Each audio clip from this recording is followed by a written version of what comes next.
सावित्री 2 बेटों की माँ थी। उसे इस बात पर बड़ा घमंड था। वो मानती थी कि बेटे घर की शान होते हैं। ये ले सावित्री, मिठाई खा, मेरे यहाँ पोती पैदा हुई है।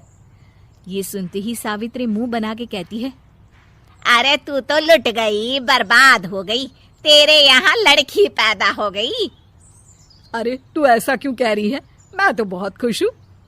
अरे जब तेरी पोती के पीछे तुझे खर्चे पर खर्चे करने पड़ेंगे ना, तब ये तेरी सारी खुशी गम में बदल जाएगी। पहले लड़की की पढ़ाई लिखाई का खर्चा, फिर उसकी शादी का खर्चा। अरे आजकल की शादियाँ कितनी महंगी हो गई है। गहने बनाओ, लाखों रुपए पानी की तरह बह जाते हैं। लड़कियाँ तो सिर्फ खर्चा करवाने के लिए ही पैदा होती हैं। इस तरह लड़कियों के प्रति अपने विचार व्यक्त करते हुए सावित्री ममता को लंबा चौड़ा भाषण देके चली जाती है।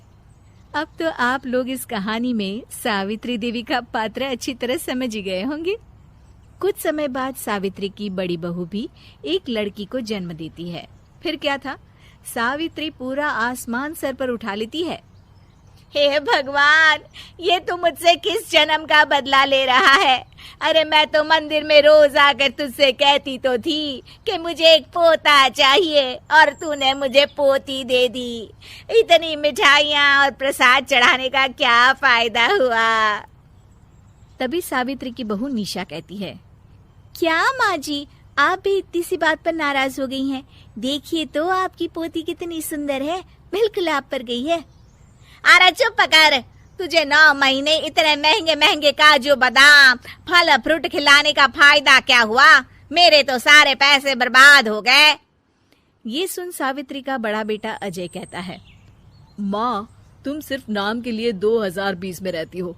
असल में तुम्हारा दिमाग सैकड़ों साल पुरानी सोच रखता है। आज के जमाने में लड़का और लड़की में कौन फर्क करता है?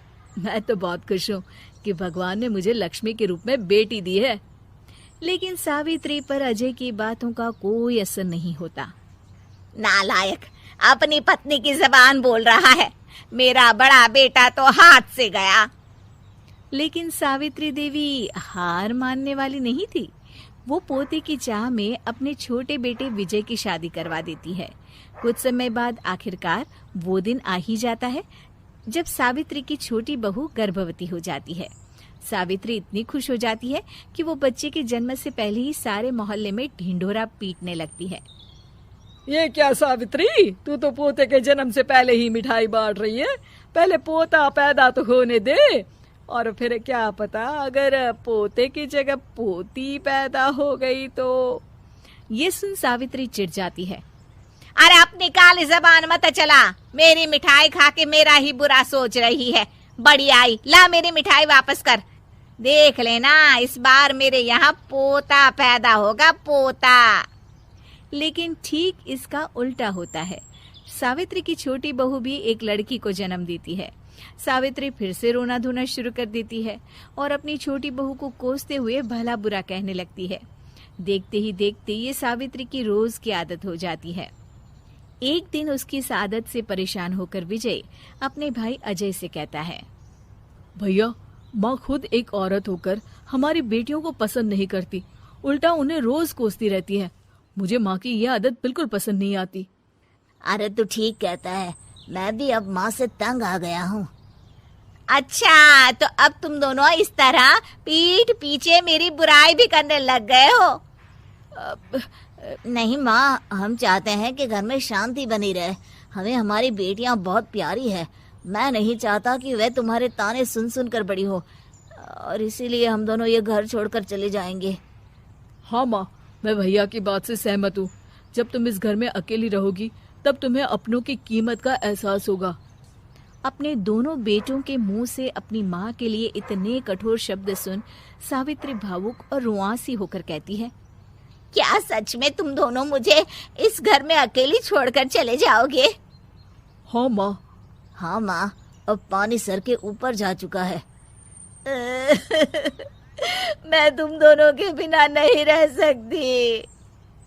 अपनी सास के आंसू देख अजय और विजय की पत्नी अपने पतियों से लड़ पड़ती है। अरे जिसे जाना है वो जाए, मैं माँ जी को छोड़कर कहीं नहीं जाने वाली। भाभी, आप ये क्या कह रही हैं? वही जो तुम सुन रहे हो, दीदी बिल्कुल सही कह रही है। हम बेटियों के संस्कार हमें सिखाते हैं कि सास माँ समान नहीं बल्कि माँ ही होती है और उस माँ की जिंदगी भर सेवा की जाती है। बेटे अपना फर्ज भूल सकते हैं, लेकिन बेटियां नहीं। आप दोनों शौक से जा सकते हैं। माँ जी, हम दोनों के रहते आपको किसी बात की फिक्र करने की जरूरत नहीं। फिर क्या था, सावित्री के ऊपर छाए बेटों के घमंड के बादल उसकी बेटी स्वरूप बहुओं के तेज के आगे आंसू के रूप में परिवर्तित होकर सावित्री की आंखों से बहने लगते हैं और वो उन दोनों को गले लगा लेती है।